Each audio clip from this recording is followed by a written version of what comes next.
Hurmatli ota-onalar, O'zbekiston Respublikasi hududida joylashgan barcha umumta'lim maktablarining 1-sinflariga onlayn qabul qilish jarayonini boshlanganligini ma'lum qilamiz.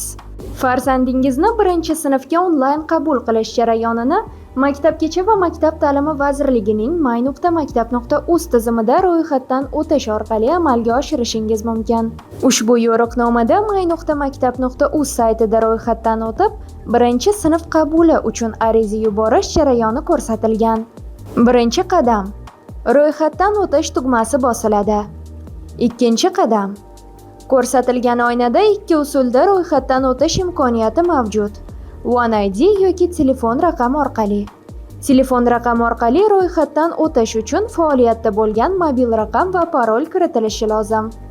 Parol katta harf, kichik harf, maxsus belgi va sonlardan iborat bo'lishi talab etiladi. Uchinchi qadam: kiritilgan mobil raqamga kelgan 6 xonalik SMS kod kiritiladi va davom etish tugmasi bosiladi. To'rtinchi qadam: maxfiylik siyosati bilan tanishib, rozilik tugmasi bosiladi.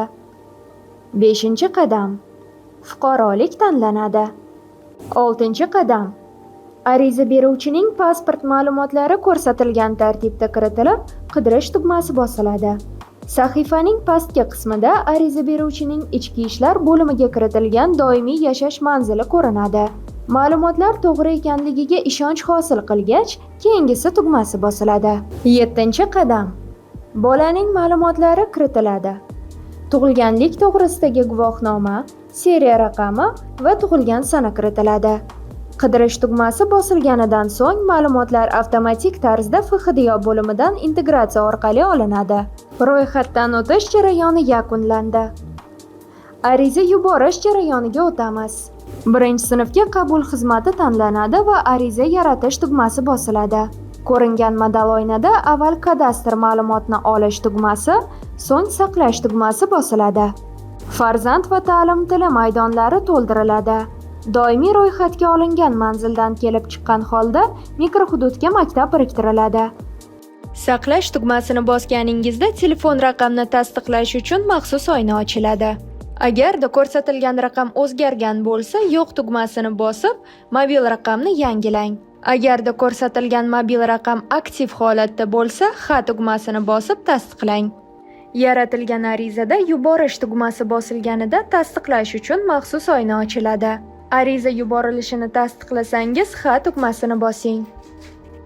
Ariza yuborilganidan so'ng 3 ish kuni davomida ko'rib chiqiladi.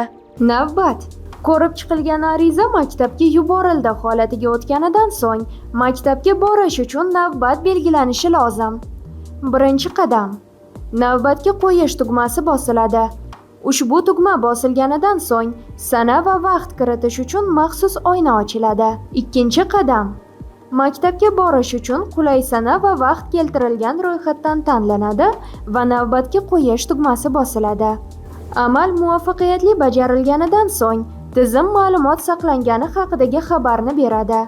Qo'shimcha ma'lumot uchun 71-203-0704 raqami orqali aloqa markaziga yoki Telegramdagi kuchukcha mymaktab.uz pastki chiziq bot qo'llab-quvvatlash markaziga murojaat qilishingiz mumkin.